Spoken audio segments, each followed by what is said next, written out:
Okay, so I'm about to get a refill here, and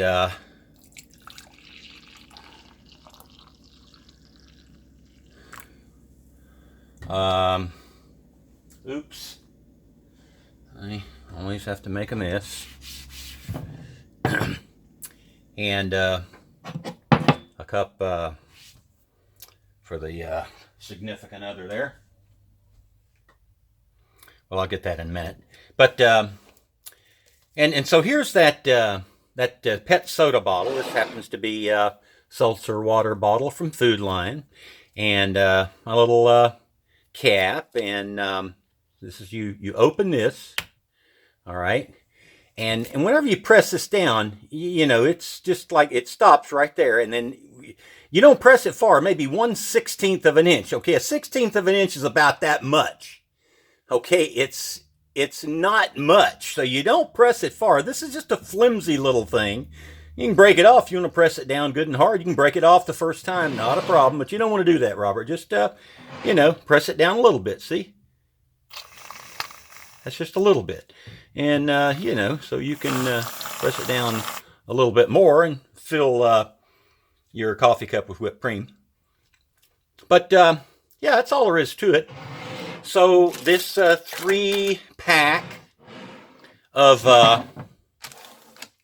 soda siphon heads here, comes with 3, and you can see them here. Here's one of them, okay, and 2, and the third one. 3 of the patented Fizzgiz plug valves, and you drill a hole in the neck of your bottle. You don't want to do it down here where the bottle's thin. You want to try to get up here where it's thicker, and you want to stay far enough away from this flange here so that the head of the nail, so to speak, is not bumping in and interfering with that.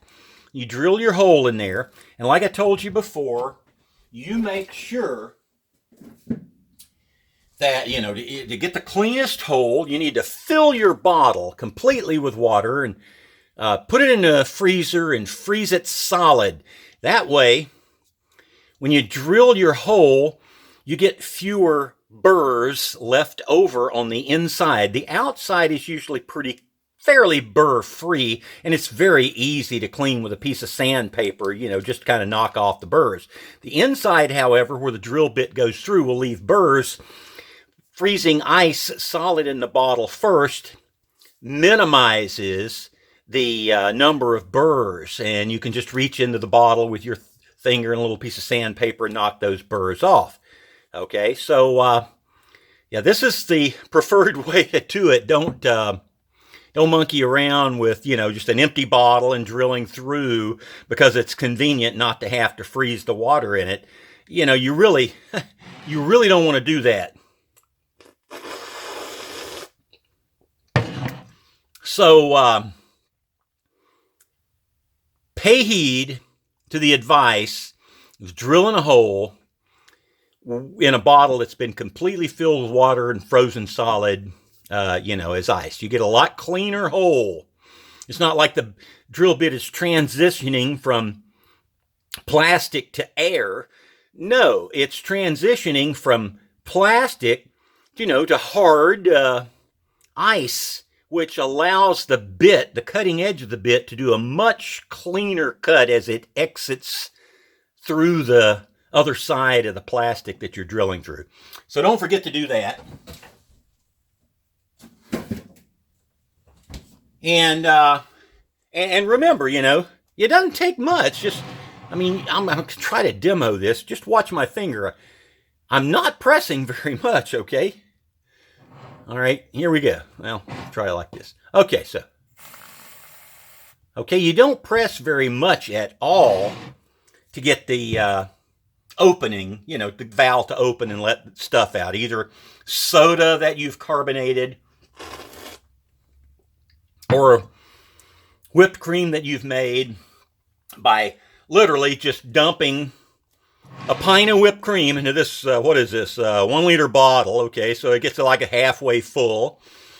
Then you dump a nitrous oxide cartridge in it, just a little it's like the same size cartridge as an 8-gram CO2 bulb. It's one of the smaller ones. It's not the larger 16-gram CO2 bulb. And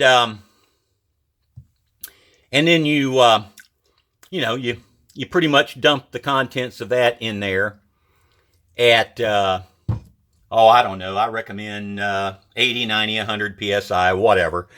And then, once it stops flowing in, you just give this some shakes, and that, it doesn't take much, like 1, 2, 3, 4, 5, and you're done.